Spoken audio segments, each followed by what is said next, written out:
स्वागत है इस नए एक्सप्लेनर में। आज हम कोयम्बटूर में घटी उस बेहद खौफनाक घटना और उसके बाद पैदा हुए उस भारी विवाद का गहराई से विश्लेषण करने वाले हैं, जिसने न केवल प्रशासन की कार्यप्रणाली पर गंभीर सवाल खड़े किए हैं, बल्कि पूरे राज्य में एक भारी जन आक्रोश पैदा कर दिया है। चलिए सीधे तथ्यों पर चलते हैं और समझते हैं कि आखिर हुआ क्या था।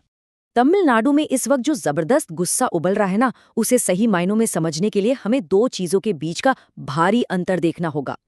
एक तरफ है रोंगटे खड़े कर देने वाला एक अपराध और दूसरी तरफ उस पर प्रशासन की आधिकारिक प्रतिक्रिया। तो चलिए सबसे पहले भाग 1 पर नजर डालते हैं, विवादित प्रेस ब्रीफिंग, अधिकारियों का रवैया। देखिए, हुआ ये कि पुलिस की कार्रवाई का अपडेट देने के लिए एक ऑफिशियल प्रेस ब्रीफिंग बुलाई गई थी। सब कुछ सामान्य लग रहा था, लेकिन तभी न्यूज एजेंसी एएनआई के एक वीडियो ने इंटरनेट पर मानो आग लगा दी। इस फुटेज में वेस्ट जोन के आईजी और एक महिला अधिकारी समेत 3 वरिष्ठ पुलिस अफसर बार बार ठहाके लगाते और मुस्कुराते हुए कैमरे में कैद हो गए।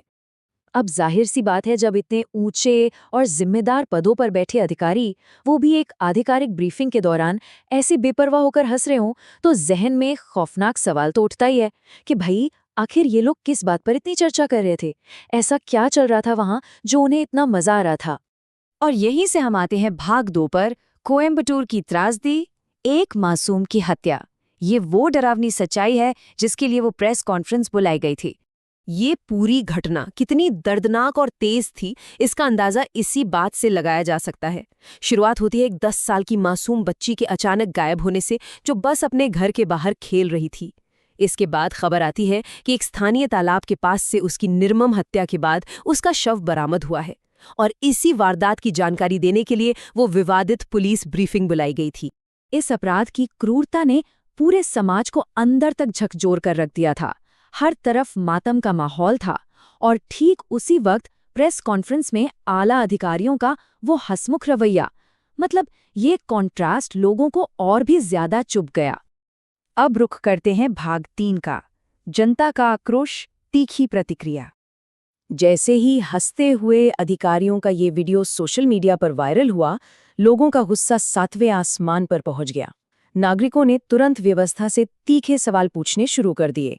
जैसा कि इस कोर्ट में देखा जा सकता है, लोग घोर हैरानी जता रहे हैं कि भाई आईपीएस अधिकारी इतने हाईली एजुकेटेड होते हैं, इतने ट्रेंड होते हैं, फिर उनके अंदर बुनियादी इंसानियत और संवेदनशीलता की इतनी भारी कमी कैसे हो सकती है। सोशल मीडिया पर ही अभिषेक नाम के एक यूजर ने एक बहुत ही कड़वी सच्चाई की तरफ इशारा किया। उन्होंने बिल्कुल सटीक बात लिखी कि इन अधिकारियों के लिए शायद ही किसी मासूम की जान जाना नहीं, बल्कि उनकी डेस्क पर पड़ी बस एक और रूटीन फाइल है। उन्हें कोई फर्क नहीं पड़ता, इसीलिए वो हंस रहे हैं। सच में ये शर्मनाक शब्द आम जनता के उस गहरे दर्द को बिल्कुल सही तरीके से बयान करता है। एक और प्रतिक्रिया देखिए जिसने हर किसी की निराशा को समेट कर रख दिया।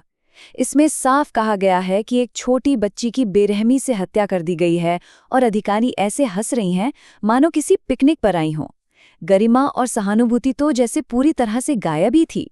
ये पिकनिक वाली तुलना उस अमानवीय बेपरवाही की गहराई को बहुत साफ तौर पर दिखाती है। और अब भाग 4, राजनीतिक उथल-पुथल, सियासत गरमाई।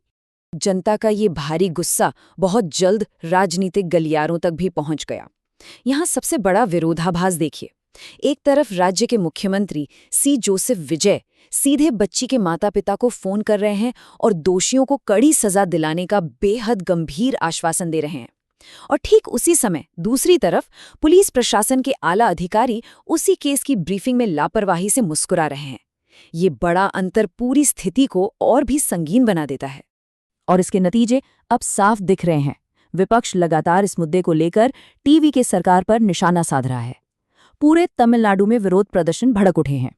अब मांग सिर्फ उन दरिंदों को सजा देने की नहीं रह गई है, बल्कि उन हंसने वाले वरिष्ठ अधिकारियों की भी पूरी जवाबदेही तय करने की हो रही है। उनके खिलाफ भी सख्त एक्शन मांगा जा रहा है। लेकिन खैर, अगर हम इस फौरी राजनीतिक बवाल और शोर शराबे से थोड़ा पीछे हटकर देखें, तो इंटरनेट पर ही एक यूजर ने एक बहुत ही गहरे मनोवैज्ञानिक पहलू को छुआ है। एक ऐसा मुद्दा जिस पर शायद हमें एक समाज के रूप में बैठकर गंभीरता से विचार करना चाहिए। और वो मुद्दा हमें एक बहुत ही गहरा और सच कहूं तो थोड़ा डराने वाला सवाल सोचने के लिए छोड़ जाता है। क्या हर दिन हिंसा, खौफनाक अपराध और मानवीय पीड़ा का सामना करते करते इन कानून प्रवर्तन अधिकारियों के अंदर की वो मानवीय और भावनात्मक संवेदनशीलता समय के साथ धीरे धीरे पूरी तरह मर जाती है? क्या ये उस पेशे का वो डार्क साइड है जिसने उन लोगों को ही पत्थर दिल बना दिया है जिन्होंने समाज की रक्षा करने की शपथ ली थी? इसी सोचने पर मजबूर कर देने वाले सवाल के साथ हम आज का ये एक्सप्लेनर यहीं खत्म करते हैं। हमारे साथ जुड़ने के लिए बहुत बहुत शुक्रिया।